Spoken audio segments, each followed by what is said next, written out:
Today we're joined by JB Slear, who is has been a licensed stockbroker since 1992. He's been a contributor to websites like JS Mindset, Urban Survival, the Dow Jones Newswire Services.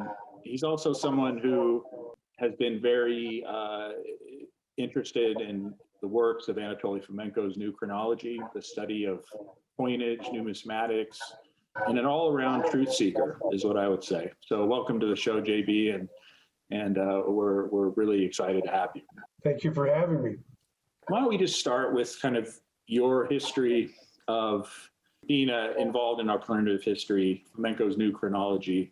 What kind of got you interested in that? I would say I started about at the age of 18, 19, reading the Bible. I read it through 5 times from cover to cover, and I had questions. But more so, it was trying to find out where Christ was in a timeline. Still can't find it.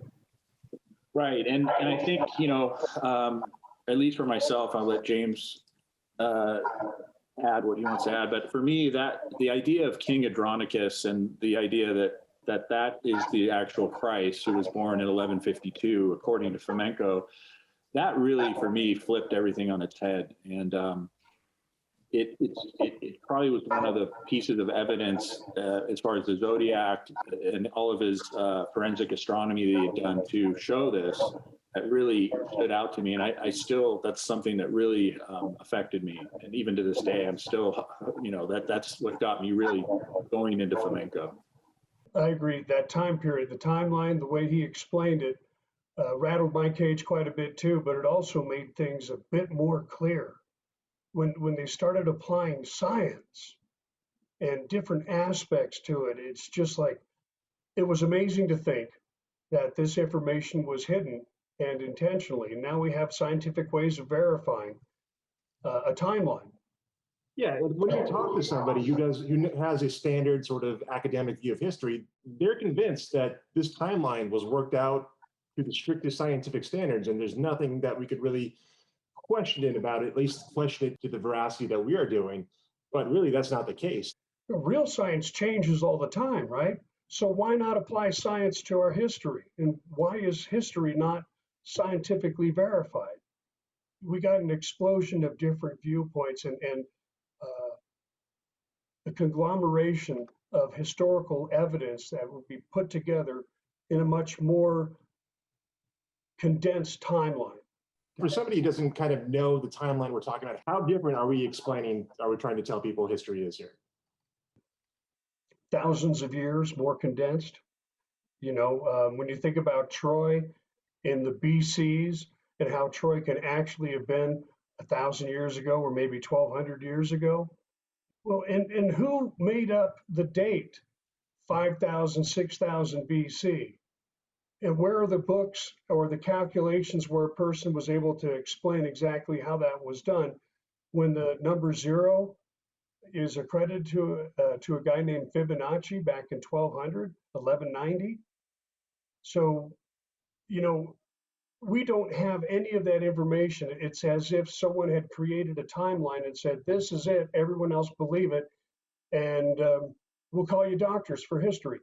There's no scientific debate on this. We're being taught that history is 6,000 years before, or maybe 8,000 years in total. But with what Fomenko has come up with, that timeline could be reduced down to 1,000 years, maybe in total. And that might be what we're aware of. So what is being hidden from us with this thing called history?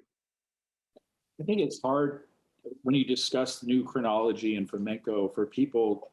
They think that Fomenko makes it really clear that events took place and there were characters and there was Genghis Khan, but he went by another name, and that's where you get into this idea of phantom reflections of characters that are pushed back in time. So like there is a story, and that is true, and that events did take place, but the record of those events was completely fabricated and glossed over and copied and duplicated and pushed back to kind of cover up a lot of the really wicked kind of things that did go down. Okay, when we think about the Roman Empire, that's, what we're forced to believe, that it was the greatest empire on the planet. Well, didn't Fomenko say that Italy was sort of the fugitives of this capital in sort of Istanbul? The whole thing about the Jesus story, as Fomenko says, is that he was born in Crimea in the 1100s, and he was a king out of Euros, this Euros castle, which is just up the river from modern-day Istanbul, and his death caused a sort of a civil war where the armies from the north, the ancestral relatives of Jesus, formed an army and invaded that fortress, and which became the template for the Battle of Troy. But it was the fugitives that had a hand in taking out Jesus that sort of fled across Europe, and the Mongol invasion was sort of a way to reestablish order where these people fled. They went to Italy, they went to France. Absolutely, and that would also explain why we had the Crusades. Instead of the Crusades happened 1,000 years later, it's like, it takes 1,000 years before people get pissed off enough to get their arms and go to another nation and clean clocks. Jesus, for the lack of the other name, what his other name might have been, his real name might have been, was well known globally. So, you hear stories about it even in the Indian dialect. You hear it up north into Russia being claimed to be the first Christian nation. So why did it take 1,000 years for Europe to gather up their arms to go fight 1,000 years later after the death? It's easier to explain that Christ was crucified much later in the timeline, and then these people picked up arms and went right away into the land that killed him. To avenge his death against the actual people who did it, correct? Right at him. So yeah, this timeline thing, I believe in the Crusades. I got tons of books on the Crusades. They're great to look at. But as far as when you bring up these questions, they get destroyed. It's like, wait a minute, there's something horribly wrong here, as far as what we understand. We can look at it different ways, but it all goes right to what Fomenko was explaining by challenging what we were raised on. Even in the Bible, they talk about how Christ was born under a supernova, or the star that could be seen day and night, and that he was crucified when it was total pitch black, solar eclipse, and a massive earthquake. There's 3 points that can be figured out using science. And if we were able to do that and then match that up with all the other write-ups that we're utilizing where our local planets were, that the planets that could be seen with the naked eye, then we can use that and then possibly consider that rock solid, if you will, based on the science, and then all the other historical aspects that happened around those time periods could be matched up. Was there a massive earthquake in what we call Jerusalem now? Was there a total solar eclipse? Could you see the Star of David or the supernova from there? No? Well, then where? And so Fomenko, he blew that apart too. And it was like, that was an eye-opener for me. It's like, holy cow. The Star of Bethlehem, that was the supernova in the Crab Nebula in the Taurus constellation, and that had to have exploded around about late 1100s, right? 33 years later, we have this eclipse. Okay, so we can use that information that we have there. We can look at the people that wrote about that, right? That explosion, and we might be able to match that up with other things, other aspects. How about when you look at some of the drawings, the miniatures that the Italians and the French drew of Christ in medieval clothing, and knights in armor? I mean, medieval castles and turrets and battlements and stuff. And the entrance to the Bosphorus, it lines up with the idea of the Crimea, because he's at Euros on that hill, Beklos. Yeah. You can see exactly what's described in the Bible, but placed somewhere else. And this idea Right, the of windmills. the windmills. The windmills in Constantinople are on the other side, you know, all these things. Why hasn't anyone challenged it? Why is it taking us? You know, it's cool. Don't get me Well, I mean, I guess that brings me to interesting. It's really about the why, and then there was that split in the 16th, I believe, 16th, 17th centuries, where Scaliger comes in, says, no, Church is taking this over. This is now going to become our realm and our dictates, and that's really where most of the forgeries were made, most of the books were burned, most of the, this prior history was buried and put off to the side to make way for this new narrative that was Scaliger and Petavius and his cohort. But right. So all those fires, wow. Yeah. Mm-hmm. Yeah, you know, there was a fire, but thank God we had copies. You know, that's a good one. You know, handwritten copies, no less. The idea of having several monks, you know, only being allowed the ancient transcripts. You know, one of the Cliff High predictions, you know, the Alta report predictions about Rome and the breaking into a library, if you will, of information. I mean, hurry up, guys. You know, I want to see it. I want to see what was hidden in there. It's like Raiders of the Lost Ark, right? They go into the warehouse and they have, you know. The Crystal Skull. I saw that. We watched that movie last night. Oh, really? Yeah, I'm not kidding. Tell me a little bit about numismatics, the history of coinage, and is that the correct term for it? The history or the study of money and currency. Is that an actual? I honestly don't know if it's a thing or not. Numismatics is about the dating of coins, or coins that are dated. And then Fomenko in, I think it was book 1, talks about a large series of coins that had no dates on them. And we go back to Fomenko's argument, of course, with Fibonacci coming up with the number 0. So when we look at numismatics, we look at coins that were back during the Roman Empire. You know, so, you know, as far as the numismatics, there's a whole lot of holes. So, you know, right off the bat, he blew away my studies of dating coins, if you will. When I look at Egypt, right, with the great pharaohs and how they put together all these, you know, rocks, they had them chiseled out of stone, hundreds of miles away and brought in using thousands and thousands of slaves. Well, that costs money. It takes a giant empire to do something like that. And yet the Egyptians had no currency. What am I missing here? You know, there's a gaping hole there as well. So did they use gold coins?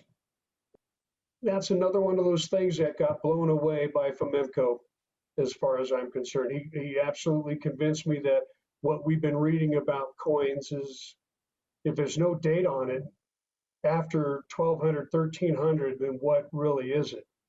Could it be 800, 900 years ago? Could it be when Constantinople fell after they crucified the Christ and then moved over into Venice or into Italy and created the new empire and called it the first? You know, so that falls right smack into what do we know? And we really don't know anything. Yeah, and one of the things that I want to get into, it's fascinating, is that the concept that Egypt is not 4,000 years old, it's not 5,000 years old, but Fomenko says this is a medieval empire, and basically one of his main bodies of evidence that he put forward is the zodiacs on a lot of these tombs and stuff. They actually have valid solutions in real life that don't go back to the time we were told Egypt. And for people who don't know, it's if a planet is in a certain constellation, if like Mars is in Aries and Jupiter is in Capricorn or whatever. It's like a flash of history right there. You could go back and you could tell when exactly that was the case. Right. You can go back thousands of years using Saturn, Mars, and Mercury, which is what the Egyptians were using when they talked about, when they wrote on the sarcophagus the birth date and the death of the person inside that sarcophagus. And that was book one, I think. I love that book. Oh my God. It was a big eye opener. So if we were able to look at history utilizing what the Egyptians did, Mars was in Aquarius.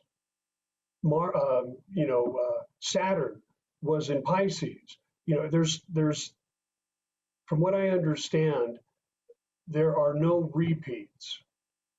And if there are, there's so very few.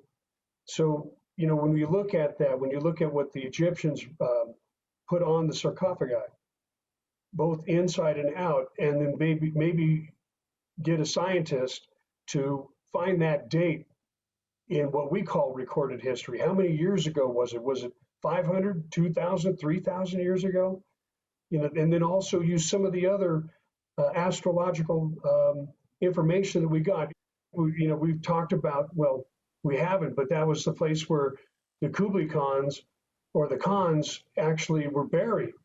So how small was this European empire before that collapse, before the Mongol collapse, before the rise of Rome?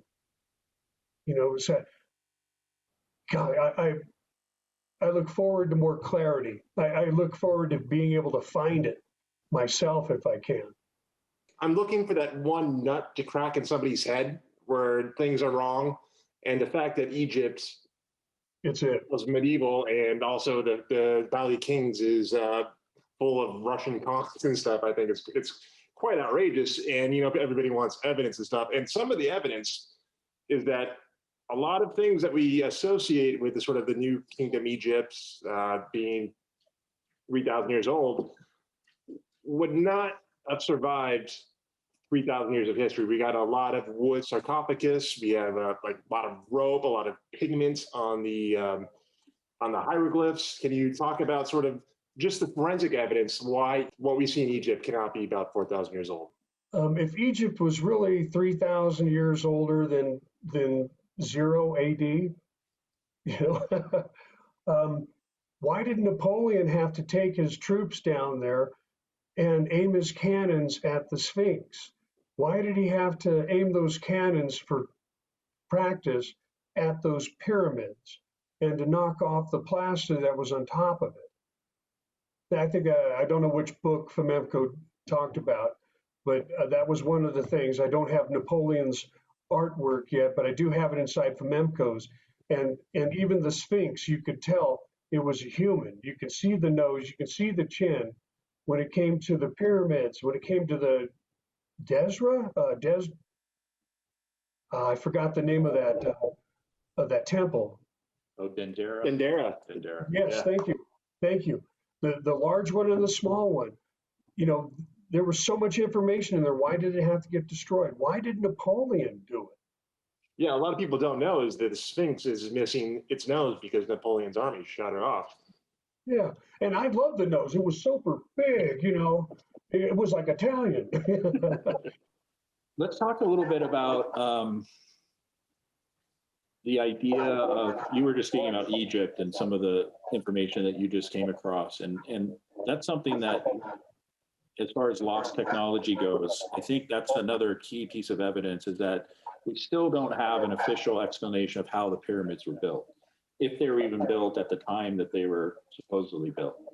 But according to Fomenko and looking at his work, it seems like this idea of geopolymers and the idea of cement and pouring forms, it makes sense. It's like right in front of us. It's like, why do you think we're so resistant to accept that maybe our ancient past isn't as ancient, and that this type of technology could have been easily developed?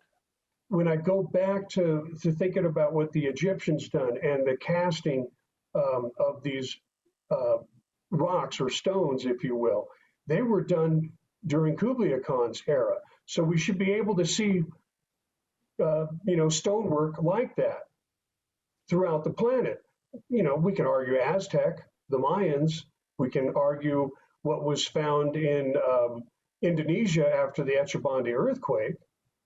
So there's this giant mass of unexplained evidence that is out there that we can see that we were not told about, or that was not explained in what we are raised on historically or through our history.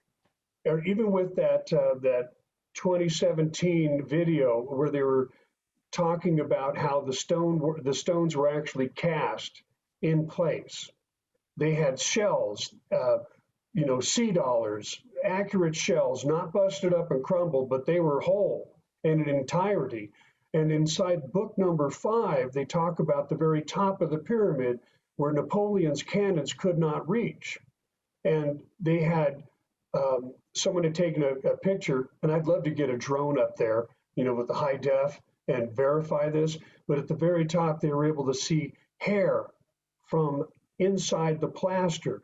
And then some of the rock that was left open from the falling plaster looked like it had burlap marks on it. So they would, so modern day, they would take 2x4s, or no, actually they'd take plywood, 1 inch thick, wrap it around, put burlap on the inside, fill that box up with this solution, concrete solution, if you will. And that's some of the science that we lost, or that they might have lost during the last Kublai Khan, when the Great War occurred. A lot of technology was lost. So like the herbs that would keep us around a lot longer, et cetera, the people that taught that, the great writers, the great sayings that were done by Confucius, or what we know as Confucius, the stonework, right? What if Mayan or the Aztec temples were built the same way? They're big, they're monstrous. Well, plus there's pyramids all over the world. There's pyramids in China. There's pyramids in Bosnia, I believe. There's one that's pretty famous. But it seems like the pyramid also, if you're looking into Graham Hancock, he feels that these things were built much longer, 12,500 years ago. And maybe it's a mix of both. I mean, maybe that there were some pyramids that were from ancient civilization that then were finished or added to, completed after that long. So it could be a mix of the both. I'm up in the air on the pyramids in terms of whether they could be built in the 14th century to that degree and that size, or were the foundations already there that were just kind of finished up? And I don't know. What are your thoughts? Is that a possible, explanation? I have no idea either. I know the ground was solid. I know that it based on the math of the planet, each corner of the Great Pyramid itself, when you ran a straight line from one corner all the way around the world to the other side, and then did it with the other, that the land masses would be evenly divided. So, that was a lucky guess. No, there's a science behind the pyramids in Giza specifically. And as far as the rest of the pyramids, there was a purpose for them, that I'm sure of. And what we've been taught, well, I'd have to say that I can't believe it, because everything else that, what we're talking about here, we were not taught this based on what we were told in school. Okay, so I do think pyramids could easily be a link to our past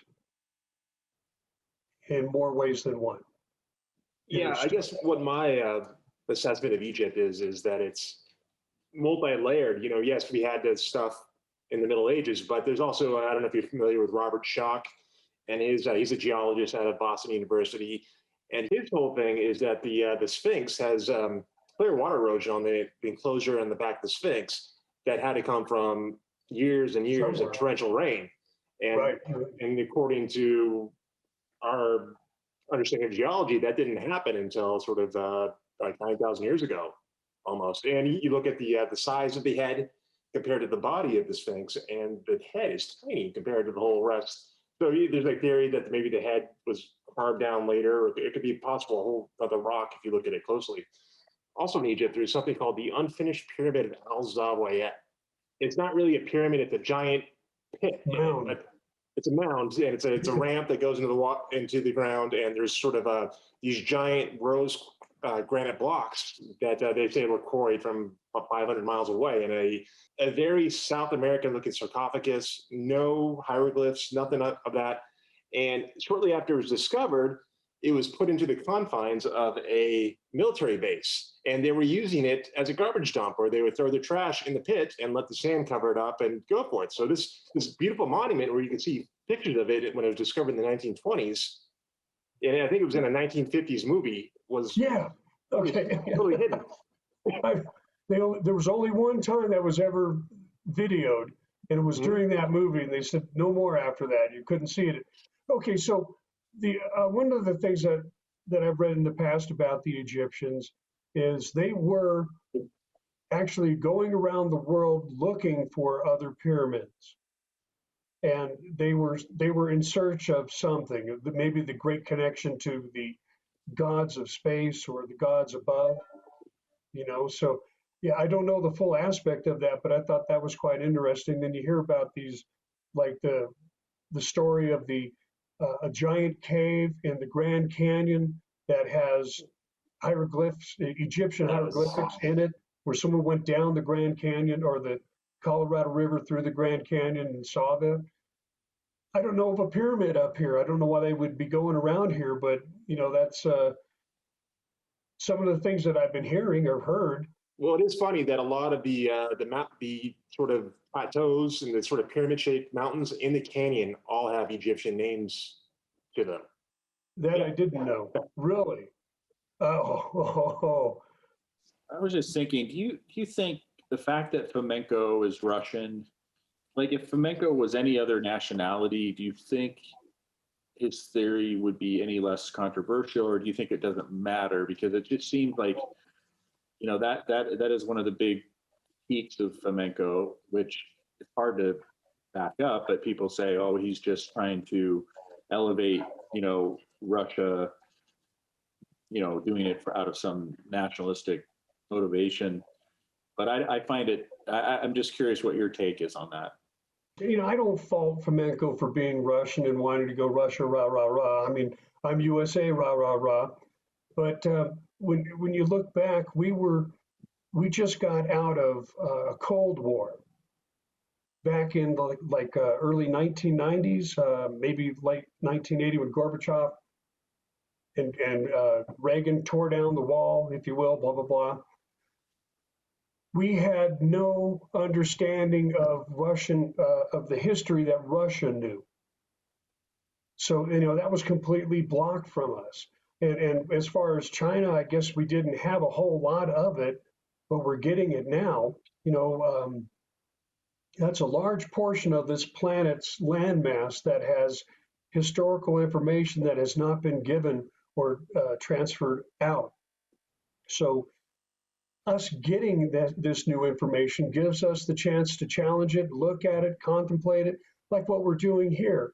And whether Fomenko is Russian or not, I don't think that matters. I think what he put out there was enough to shatter my understanding of history, and I'm thankful for it. I feel better. Now, a lot of Fomenko's critics, they accuse him of sort of being a Russian ultranationalist. He's trying to conjure up this idea of Russia as the rule of the world and that this great empire. And but you don't think he has ulterior motives for his research? If you see him in an interview or you see how he works, he's a very stern, no nonsense person. And and before he got into history, a lot of people don't know if Fomenko's background. He was a mathematician. He's got a bunch of doctorate degrees, and he made time, I think, while he was imprisoned, maybe for speaking something non-Russian. I don't know, but I could be wrong on that. If I don't think I am. I think he did spend some time there, and he, And I know he was part of that new, what was it called? The Enlight. It was like a Critical thinking. critical thinking period, and after kind of in the wake of Stalin, Kind of in the all damage. 70s. Yeah, there was a group of scientists that felt free to start pursuing ideas that kind of went against the party line, so to speak. how dare you? Yeah. But Fomenko was given permission essentially by the Russian government through Moscow State University to sort of conduct his research. I guess they didn't know what he was going to find before he did it. I'm sure we were surprised when he came out with his results. All this stuff came out after the collapse, the collapse of Sovietism. But even in Russia, though, historians do have a problem with what Fomenko says, because he's approaching it from sort of a statistical analysis point of view. He's doing like a sort of forensic audit and all that. And there was a lot of objection to his application of mathematics to history in the historic community. And can you talk about that sort of division among the academics, where you kind of stay in your lane and you don't, if you're a mathematician, you don't get into history and so forth? Wow. Well, I think Fomenko is probably, the one that pissed off every academic. It didn't matter what field, which might be why he was hated, why he was chastised, and why the books were not, sent out. They did their very best to keep this stuff. I've only got book 5. There's 7 books. I cannot help but be optimistic about this. About the whole idea of not only of our history being looked at mathematically, scientifically, facing these challenges against the narrative that has been given so much money, creating institutions, academic institutions, to enforce this ideology of lie. And if anyone brings up an opposing theory, they get slapped down or get the F, and they don't go forward.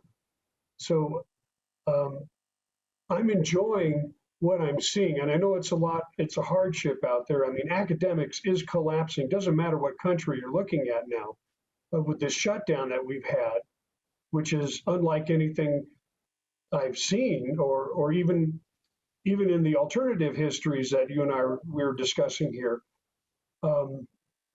There's nothing like it, except for the one aspect of a small group of people keeping the rest of society in their grip. And so, and a way to do that is through their history and through concealing what the true story is. Whereas Fomenko says, look, you can't go beyond 900 AD and find an original of anything.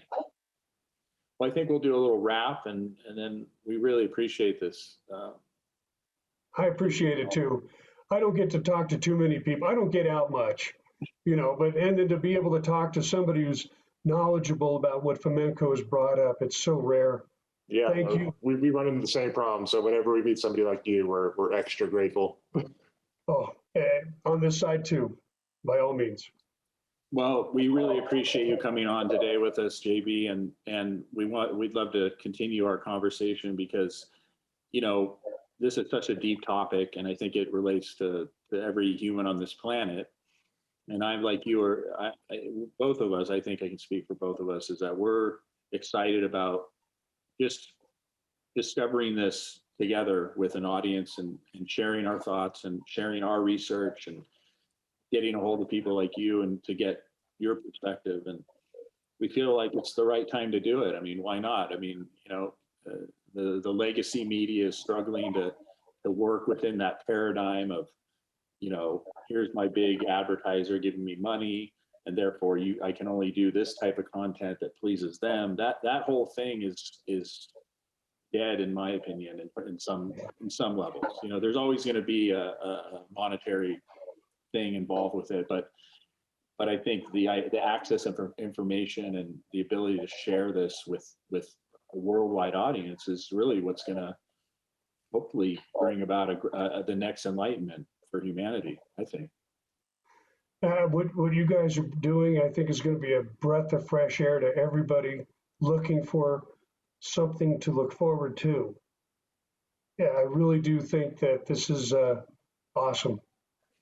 The whole subject about our history, what's happening now, and how we are really in control. And once the masses wake up and realize we're all in tune, oh God, you know, I can hardly wait. Live long and prosper, right?